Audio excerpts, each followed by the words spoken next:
Good morning, good afternoon, good evening, ladies and gentlemen, wherever you may be in the world. I'm Sarah Jane, and this is Gift of Healing TV. And I am delighted to welcome to the program, I'm going to say tonight because it's night for me, but today, because it's definitely day for you, Hugh Smiley. Hugh, thank you for joining us today. It's a real pleasure to have you. Thank you, Sarah. I'm so happy to be here. I'm looking forward to this. Excellent. And Hugh's going to be sharing with us the Korason Method. Let me tell you a little bit about Hugh, and then we're going to get him to share a bit more about himself. And then we'll learn more about this beautiful method, which I have had a little bit of experience of. Hugh, a 73-year-old therapist and teacher of 40 years, a body worker and group facilitator who has developed the Korason Method, KM. So when you hear me say KM, you know what I'm talking about later in the reading. For authentic voice and dialogue, a unique and joyful path to discover, then express the true natural voice we were all born to use. He lived for 5 years among the indigenous tribes of Paraguay, learning their language. Is that Guarani? Guarani. Guarani. My apologies for the pronunciation. Helping them develop village, social and economic institutions. An associate of the Royal Conservatory of Music of Toronto, Hugh also graduated in Peace and Conflict Studies from the University of Toronto, a certified practitioner and teacher of the Hakomi method of somatic psychotherapy. He created KM through his profound interest in the creative healing power of sound and the esoteric teachings of the ageless wisdom. He has offered KM and Hakomi training on 4 continents. Hugh, welcome, and it's a pleasure to have you here with us. And I'm delighted to be here. Yeah. Hugh, the question I always ask everybody first is, please could you share a little of your story, how you come to do what you do, what spoke to you, what happened to you? Yeah, well, there are various streams in my life and my career, but we're focusing today on the Korason Method for authentic voice and dialogue. And Korason actually is a made-up word, but it's a homonym, meaning it sounds the same as the Spanish word for heart, corazón. It's spelled differently, though. So, yeah, it really began when I was a child, 8, 9 years old, on my grandparents' farm in Ontario. And I would be there in the summertime especially, and I would run out into the fields, lie down on my back on the stones. There were a lot of stones, almost as much stones as there was soil, but there were cattle grazing. And I would look up at the sky, sometimes close my eyes, and I would just experiment with my voice. So I would make all kinds of sounds, screaming sounds, singing, some sounds that scared me, others that stimulated me, others that relaxed me, some sounds made me laugh. And I didn't really know what I was doing, but I knew that I was very curious about using the voice and noticing also how different sounds that would be produced would have various effects, I guess, on my nervous system and my mood and my physical body. Around the same time, I used to go up again at the grandparents' farm, top of the chicken coops, the chicken shed. There's a big apple tree that came over the roof, and I would pray. I always believed in God. There was never any problem there. And I would just pray to the Creator, sometimes sing a little bit the prayers. And it was a very beautiful, personal kind of discourse or intercourse with the divine. And so as I grew up, I was in high school. I studied music starting 7 years old. I would say 7 o'clock. 7 o'clock your time. 7 years old. And studied piano and theory and harmony and composition, all that kind of thing, right up till I was 19. And then picked up the guitar and sang.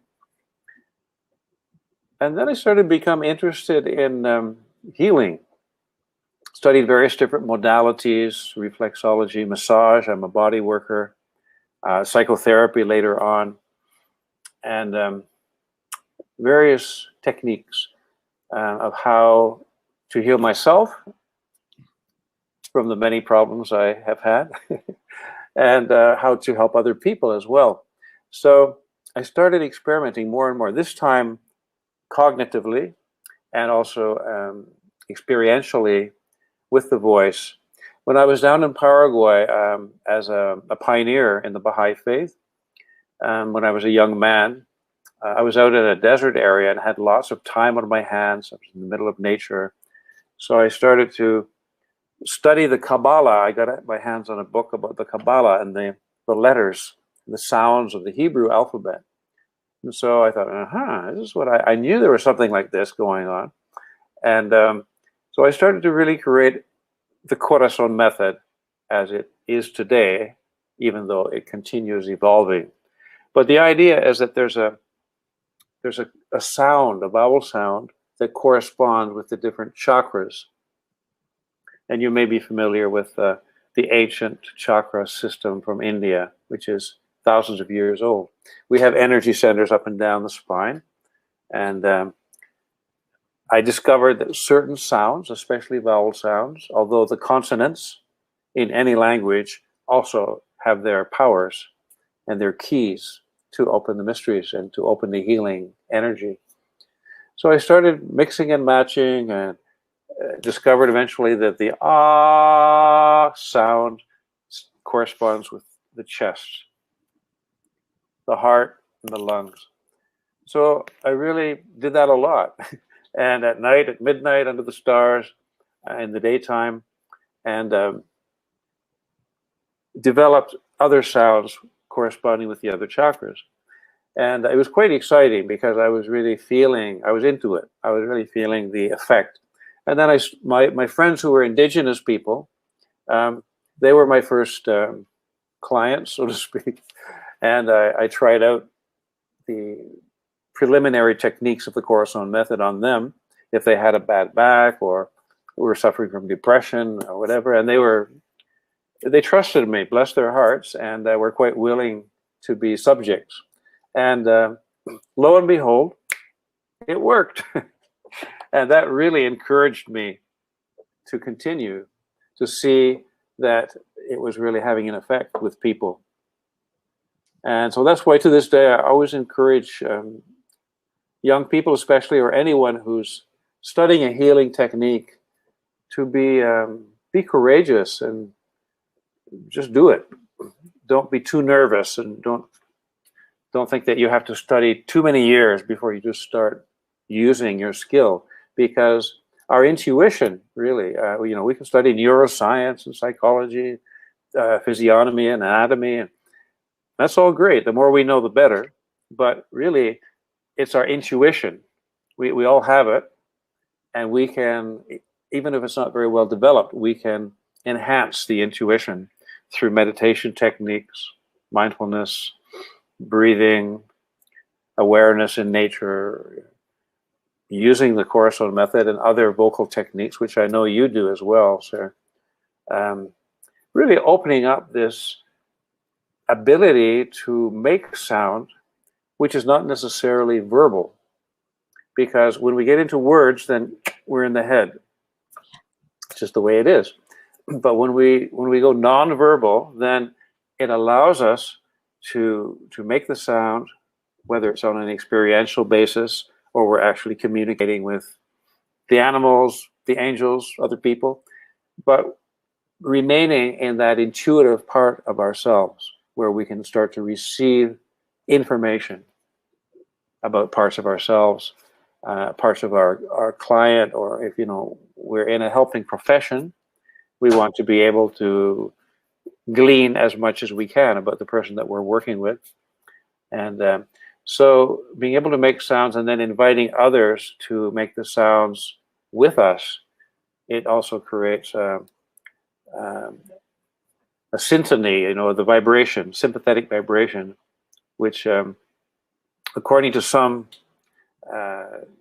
channels of information, of the ageless wisdom, that really the sound and vibration was the beginning of the world, the creation. And the great inventor, scientist, Nikola Tesla, who really was the inventor of electricity. Sorry, Edison, but he said, if you want to understand the universe, study vibration, frequency, and sound. And nearly all the great religions and spiritual paths include a creation story, which involves the creator, the divine, producing a vibration or a sound, and then the physical world and the world of light comes into being. Even in Christianity, the first line of the New Testament is, in the beginning was the Word, and the Word was God. And the Vikings, and then Hinduism. So when we start to combine consciousness, intention, with mindfulness, attention, and we produce a sound, a frequency with our vocal apparatus, and we use our hands to help guide. The chakras in the hands are very powerful to help guide the sound, the energy, and the attention. We can really bring about quite remarkable shifts and changes with very little effort. So the techniques of the Korason Method are easy to learn, they're easy to practice, and they're easy to apply to everyday life and relationships and challenges. So that's just to finish off the story, and there's a lot more. But so now I'm a therapist, and I see people one-on-one. But I also have started to lead groups on Zoom, mostly, and so we study the Korason Method, and it's very powerful, and it's a lot of fun. And I'm starting to write about it as well. So eventually there will be a book. Oh, excellent, excellent. So let's take your story back a little bit, because you said as a child it was like being in nature. Mm-hmm. And of course, nature has some of the most beautiful sounds and beautiful energies. And yeah, can have the destruction, etc. But I mean, the wind in the trees, and the trickle of a stream, the songs of the birds, the buzzing of the insects. And it's all about sound. It's all about the vibration. And if we allow ourselves to hear nature, we allow ourselves to feel that vibration and have that connection. And so I know that when I'm working, one of the energies I work with is Gaia, Pachamama, Mother Earth. Mm. And so maybe there's an aspect of that there with you in the fact that is where you were in nature. And then when you were working out in Paraguay as well, another aspect is that being in nature. Yes. And being aware. And I don't know how much time you spent barefoot, but of course, the energies of your feet on the earth, which is so powerful and so energizing and just brings so much energy and vibration to us all. How much of the work have you actually used on yourself? Because I know I use a lot of what I do on me, because I think that's how we start, isn't it? I know you said you've worked with others, and it's really powerful to get their feedback. Mm-hmm. But you've worked with yourself, you said, as well. Sure.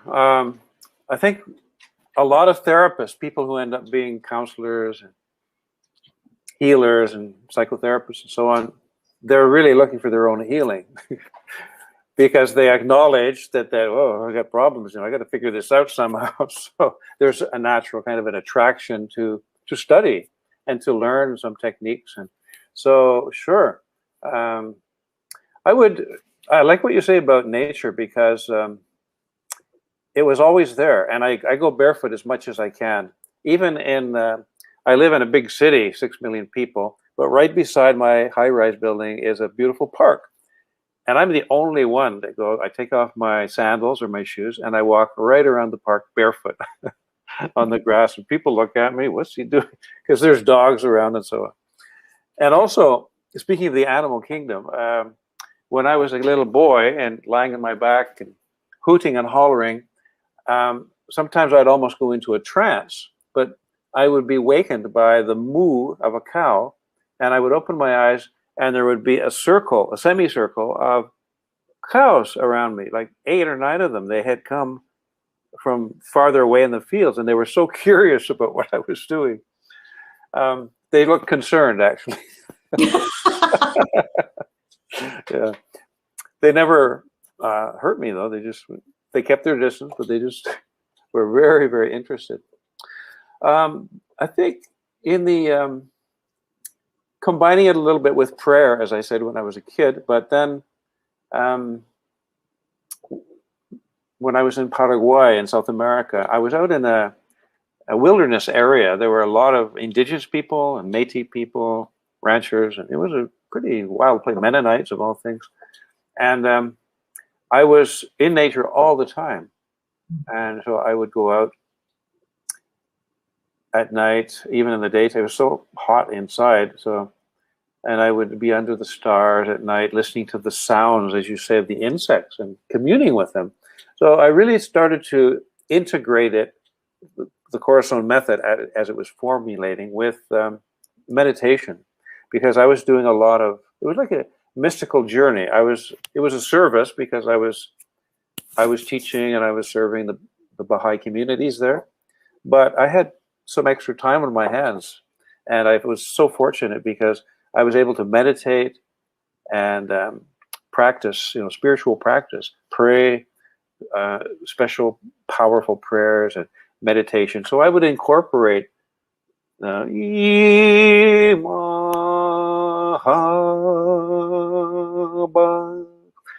various different, what I call them is Korason Method articulations. It's a fancy word, but it really means an exercise. But because it does involve articulating with the throat chakra and the mouth and the vocal apparatus, KMA, Korason Method articulation.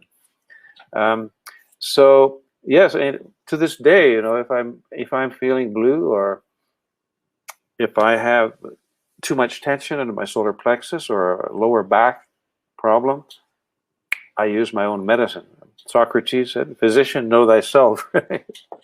And this charity begins at home. So if it can't help me myself, then how could I have the arrogance to assume that it would help other people? So tried, true, and tested.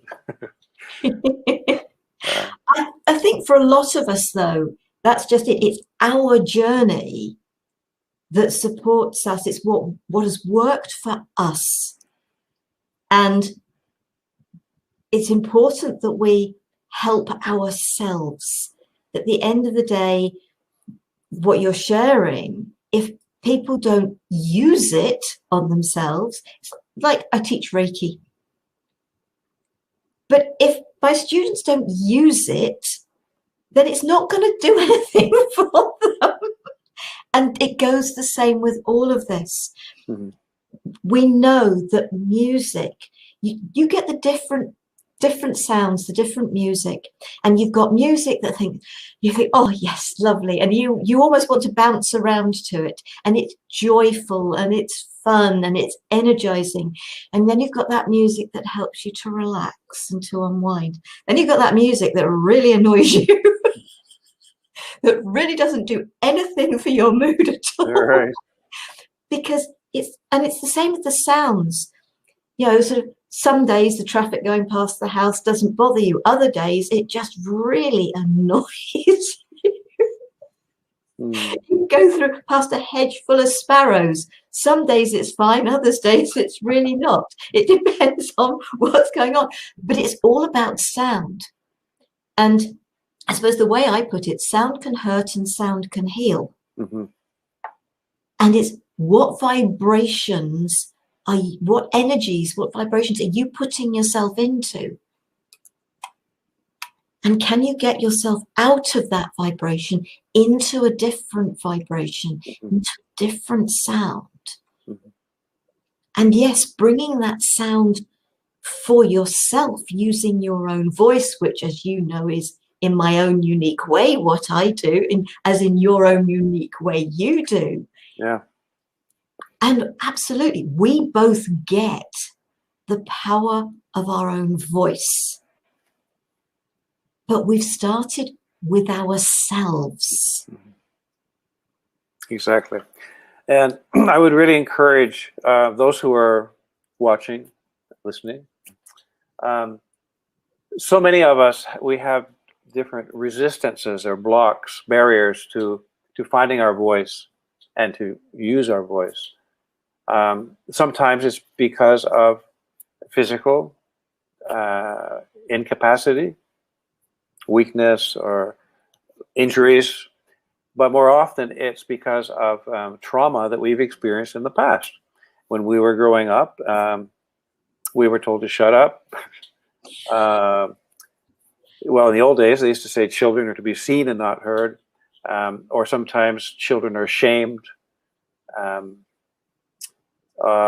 remember I was told I was stupid. I didn't really believe it, but still, it did have an impact on me. So each person has their own relationship with the voice. And as we know now, there's a lot of information about trauma emerging and how to heal trauma. Hallelujah. We have ways now, neuroscience. And so trauma lives in the body until it's healed and released. It lives in our back, in our nervous system, in our shoulders, migraine headaches, whatever, it has a million ways of manifesting.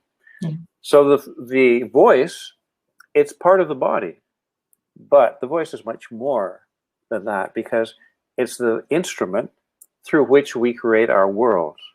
Back to the creation story. With our words and our sounds and our songs and our stories, we create our world. And as you hinted at, it can also be a destructive force. I remember Joshua fit the battle of Jericho, Jericho, Jericho in the Bible. They brought the walls down. So they won the battle, but it wasn't so good for the people inside the walls. So being able to harness that extreme power, it's sort of magical in a way. But I really encourage everybody to find the way to have confidence in your voice, to start using it, if there's tension here, or in the heart, or in the solar plexus, or up in the head chakras, to identify where that tension is, and through meditation combined with the Korason Method and other techniques as well. I mean, you have some lovely techniques that also address the sound and frequency in the voice. But really to go for it, because many of us are handicapped. We haven't found our true voice. And if there's trauma still living in our body around speaking or making a sound, then our voice is not going to be optimum. It's not going to be our authentic voice. It's not going to be the natural voice that we were born to use. It's going to have some level of maybe too high or too low or pinched. Or, sometimes you hear a person's voice and you just think, oh, it's hard to listen to. Like those birds in the bush, some days it just grates.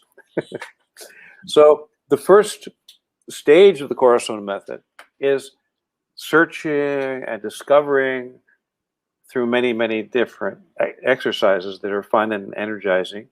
What is my true voice? What's this supposed to sound like? And then as we discover that and start to build that, then we have a better instrument, an enhanced vehicle, so to speak, with which to express our truth, to voice our truth. And that can be in conversation, in dialogue, in negotiation. If you're buying a house, you'll be more successful, you'll have more power, more confidence, more ease, so it actually becomes delicious.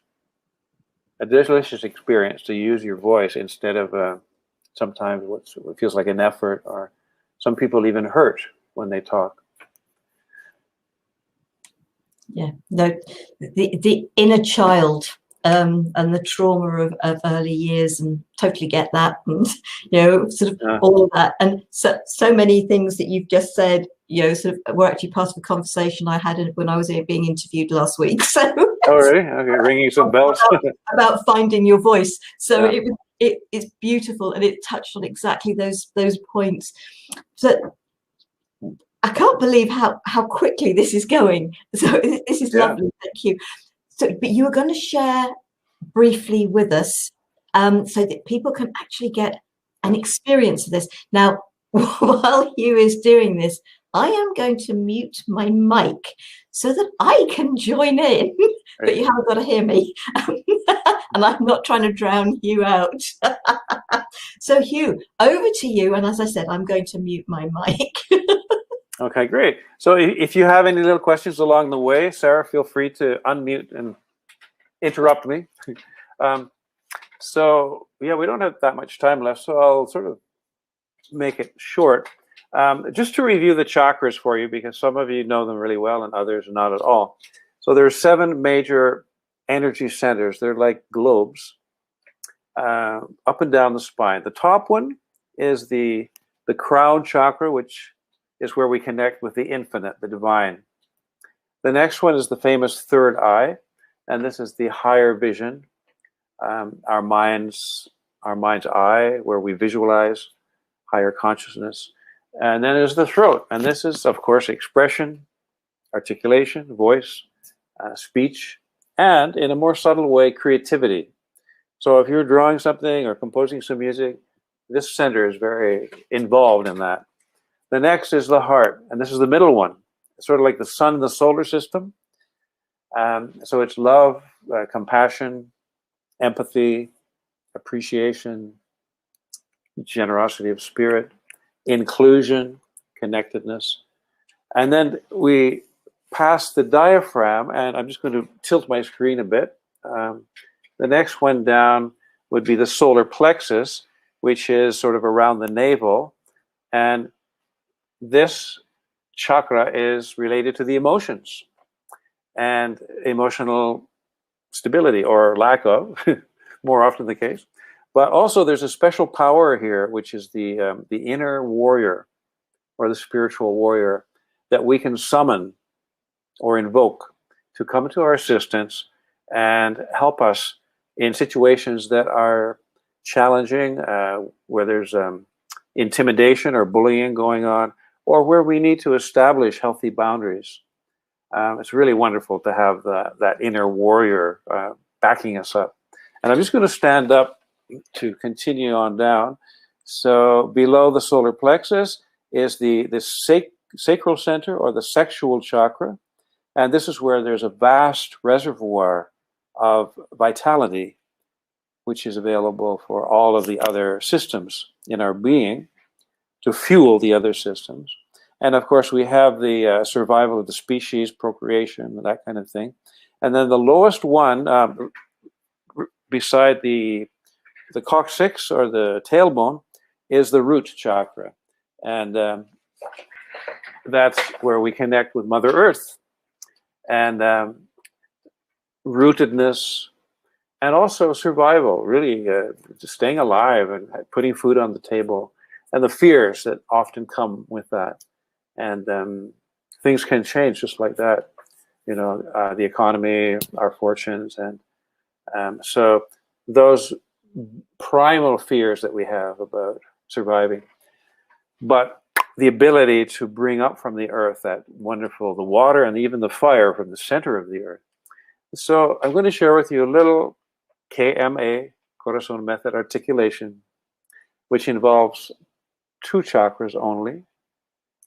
And the heart, which is ah, and the next one up, which is the throat, which would have a higher pitch, more or less, depending on your vocal range. So the sound that we would produce for the heart chakra is mid-range, not too high, not too low, since it's the middle chakra and it's halfway up, halfway down the the totem pole. So after the 7 major chakras, there are 49 minor chakras all over our body. And the most powerful are the palms of the hand. And I think with Reiki, you use your hands, don't you? Yeah, yeah. And the people who do therapeutic touch and hands-on healing in all cultures. So we all have this ability. So let's just rub our hands together to activate a little bit that natural etheric energy in our subtle body. A little bit of heat, massage, if there's any kinks, maybe even shake it out. And gently, let's lay the hands upon the chest, over the heart chakra. So we'll take a deep breath in, and then on the out breath, we'll make that sound together. Ah, about the middle of your range. So it doesn't have to be the same note as me. Okay, so when you run out of air and sound, just close your eyes and turn your attention inside and apply mindfulness, which is really just witnessing or observing what's going on in the moment in your field of experience. So it's like throwing a pebble in the pond and watching the ripples. The pebble will be the surface of the pond represents your awareness, and the ripples that I'm asking you to observe are whatever reaction or response that might come up from the pebble in the pond. So you could be scanning your experience for physical sensations, hot, cold, tense, relaxed, energetic manifestations like tingling, whatever, movement of energy, emotions, a little sadness, a little frustration, whatever, memory, images, thoughts, impulse. It's all good. So when you're being mindful and witnessing, there's no judgment. You just notice, I'm feeling a little bit of anger right now, or I'm feeling a little bit of warmth, or whatever it could be. So it doesn't always have to be warm and fuzzy. It's just information that's bubbling up from the unconscious mind. It's data. Okay? So all together, let's take a nice deep breath, hands on the chest. And on the out breath,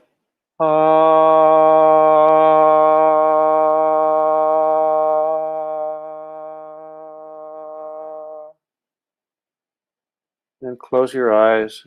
Just rest inside, observing any response from within.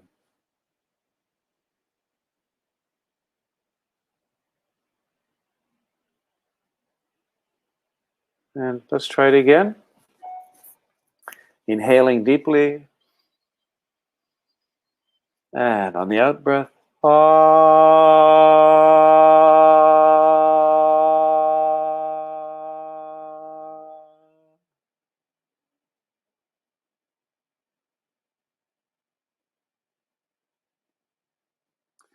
So it's really important to remain relaxed, especially in the throat.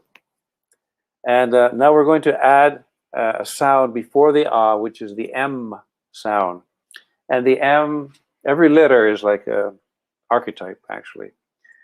So the M is like a universal ocean or mother from which all life emerges. So we're going to use the M to gather together into our heart from all the other chakras. So one hand is going to start up here and bring down mental faculties and light and understanding, creativity into the heart. And the other hand is going to start right down at the bottom and bring up that rootedness, energy from the earth, centeredness, sexual vitality, emotional strength with the warrior, up into the heart. And they're all going to meet there. All those healing attributes to support the heart, enhance the capacity of the heart to do its job, which is basically to love and to be loved. But sometimes we have a bad heart day, like a bad hair day. You know, the heart needs a little bit of encouragement. Okay, so breathing in, we'll do it 3 times, and the third time we'll wait just a few more extra moments to witness or observe. Inhaling.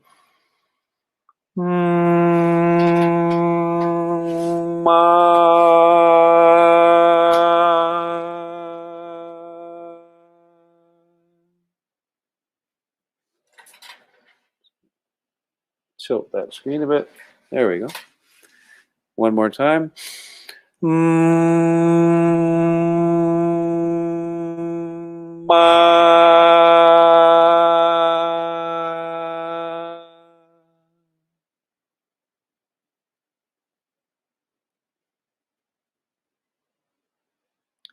And interesting, this sound in every culture, every continent, is what babies instinctively call their mother. Ma. China, Africa. So in a way, we're sort of invoking the cosmic mother, which is our heart, connected with the sun, and the sun is connected with Sirius, the galactic center, and so on. Breathing in.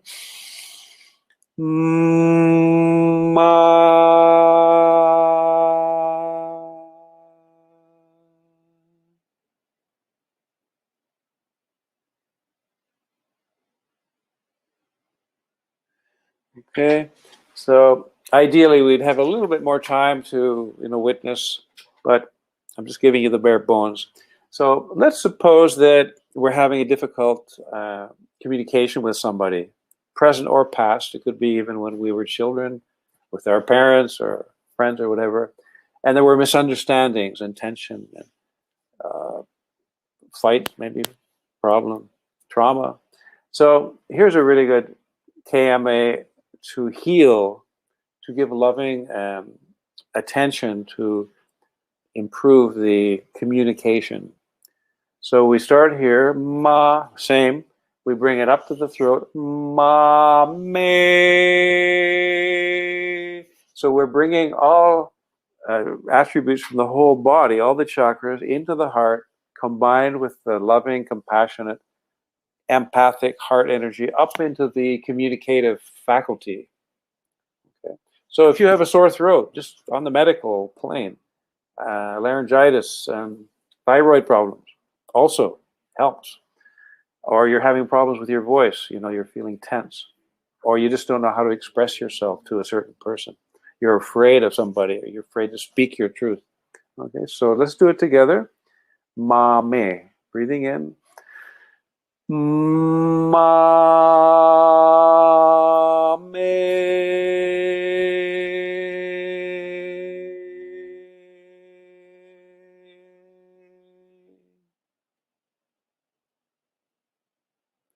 And just hold so lightly your throat, because your throat is such a vulnerable part, and there's so many little parts there. You want to protect it, but not squeeze. Some people have been choked, when they're growing up. We don't want to rekindle an old trauma. It's almost like if you've ever found a little bird that's fallen out of a nest and it's still alive, and you pick it up off the ground, and you can feel its soft little feathers and its little heart beating like that, and you're so gentle with it, and you so carefully put it back in the nest. Sort of like that kind of a touch. Let's do it one more time. Ma me, breathing in. Ma me.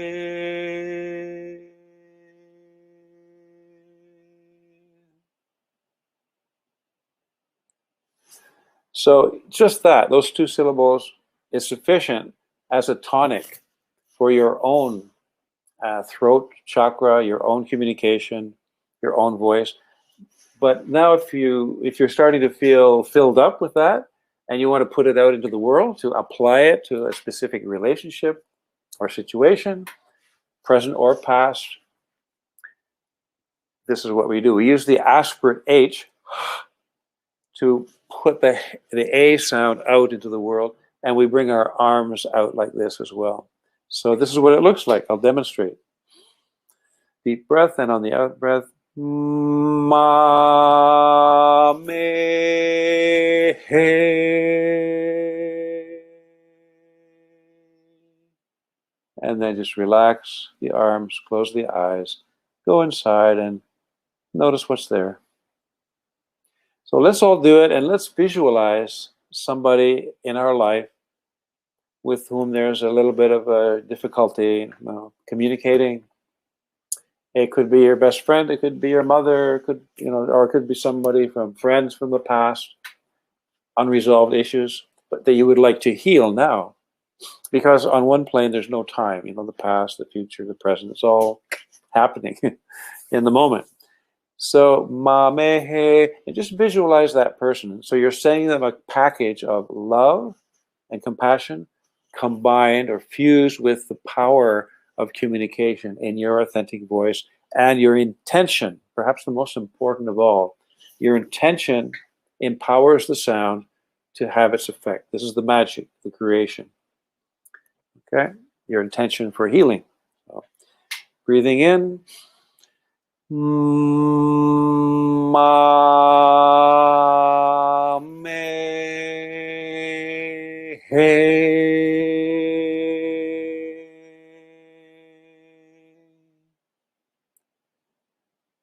now just sit in that vibration and just notice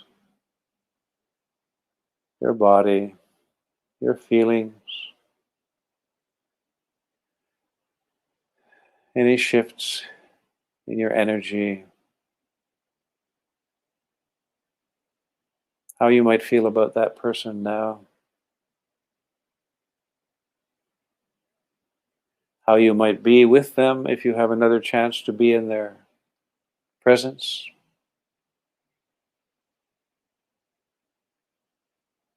Okay, so thank you for lickety-splitting. It was very fast, so we weren't able to apply that much mindfulness, but you get the picture, and you could just take this mamehe and apply it, to also a part of yourself. Sometimes we have different parts of ourselves that are in conflict, or we have a very critical part, self-critical part that's always putting us down.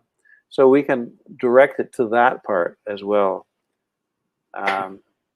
and create an integration within our own being, between our words and our feelings and our mind. And then there are other sounds, of course, for the other chakras. So anyway, have fun. And I believe on Sara's website there will be a little bit more information, maybe even with a little diagram, like a tool chart that you can use to expand the articulations. How was that, Sara? Did you have fun?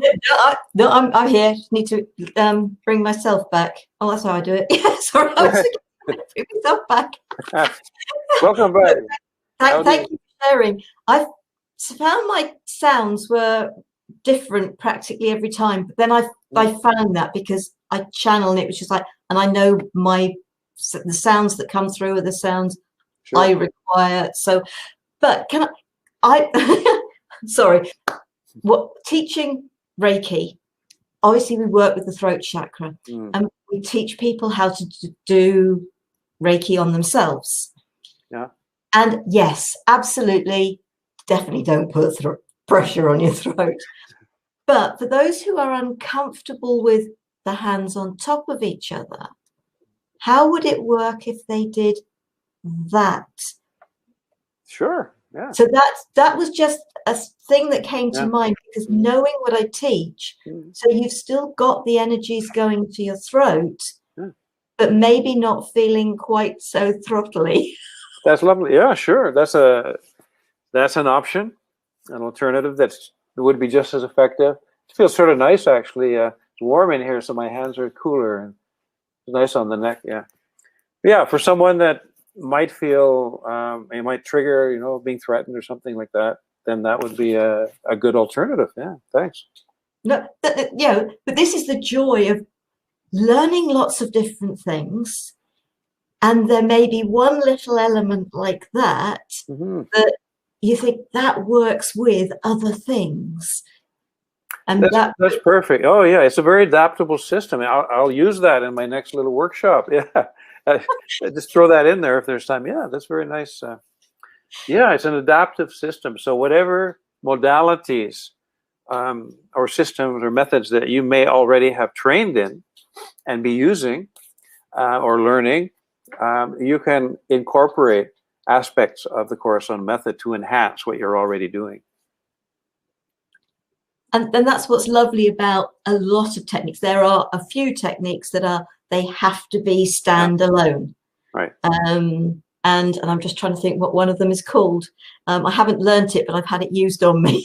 Okay. I can't remember its name for the life of me at the moment. But Hugh, it's brilliant. I can't believe the time has gone the way the time has gone. Yeah. Ooh. Well, when you're having a good time, time flies. No, and there's so much wonderful information that you're sharing. And I'm thinking, have we touched on enough? But is there anything you can think of that we maybe haven't mentioned that you would like to share at this point? Well, I guess for me, one of the overriding principles that have infused my consciousness for many, many years is unity, really, and that the idea of unity is coming more and more into people's awareness. We're starting to realize that there's one Earth, one atmosphere, one global ocean, one race, the human race, that we're all one. However, there's still many millions, even billions of people who do not yet embrace that awareness. So we're in a period of transition. So all of the modalities, the psychotherapy, the body work, I do massage, astrology, meditation, Korason Method, they're all working together within the, what would you say, the environment, I guess, of creating a conducive space for the evolution and crafting of unity.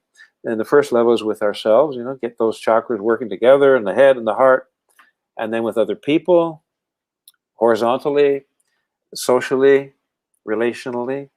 And then last but not least is the vertical axis of the cross, with the divine or God or whatever you want to call it. Nobody knows what it is, but we all have a sense. And also the bottom part of that vertical line, which is with the earth itself, which is a sacred being, Gaia, and upon which we tread. And we're so fortunate to live on this planet with so much life and water and beauty. And we have this precious life of 70, 80 years, 90 maybe if we're lucky, to be able to learn and to transform and to contribute, to serve, really, like the bodhisattvas, as they're called in Buddhism, to serve others and to create unity so that others can also enjoy and celebrate the beauty of being together on this planet at this time. So a lot of the techniques really help the connection, with ourselves, with other people, in a healing, gentle way, non-intrusive. And it's something that even if you practice 2 to 4 minutes a day, you will really notice, guarantee you will notice changes. So the Korason Method really is it's a small package, like just 2 little syllables or 3 or 4 maybe, but there's a huge content. So just to reiterate, it's easy to learn, easy to practice, and easy to apply to real life situations and relationships. So thank you so much, Sara, for the lovely space that you create. And I'm sure that so many of the people out there that are attracted to your event, are people who will be receptive to these ideas and frequencies and techniques. Well, Hugh, thank you so much for sharing with us and sharing the demonstration that was so interactive that people could actually join in with, because I love that aspect of doing the, because I think it's wonderful that people get a chance to experience. And I would say, please do try these for yourself.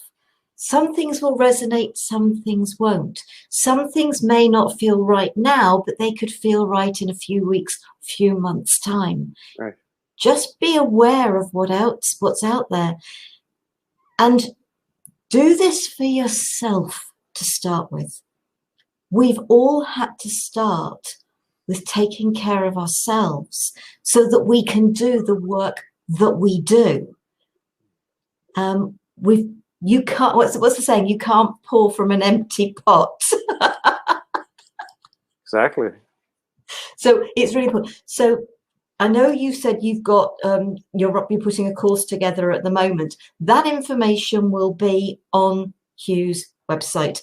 I've popped it up into the chat for here, but what I will do is, if you're watching the video on YouTube, it's there. If you're watching the replay and Hugh's information is still up on the Gift of Healing TV website, go to his on the About Us page, go to that and you'll find it there as well. We're trying to make it as easy as possible to get to Hugh.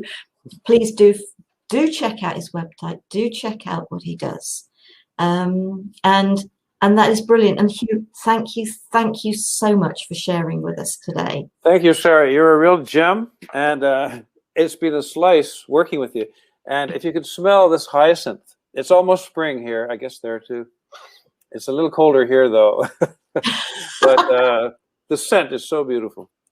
Oh, beautiful. Beckoning to the release of the vernal energies. Brilliant. Thank you so much. Now, on Friday this week, we've got a Today's Conversation, We Are Worthy, with Bukeka Blakemore. And then that's myself and Anolia with Bukeka. And then next Wednesday, I'm being joined by Leslie Rowans, and we're going to be talking about healing the luminous energy field from trauma. So we're back to trauma again.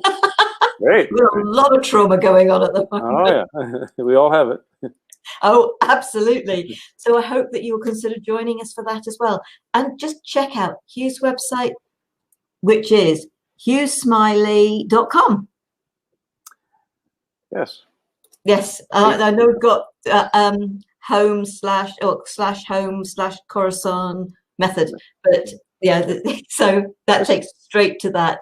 HughSmiley.com will get you there. Yeah. Yeah, absolutely. And giftofhealingtv.com. Check us out. It's all there for you, and this will also be on the catch-up pages as well. Hugh, it's been a real pleasure. Thank you so much for your time. Thank you as well. I will be in touch tomorrow, okay. But we're going to get kicked out the minute I stop recording. All right. Take care, folks. Have a great week. Thank you, everybody. Bye-bye. Thanks. Bye. Cheers.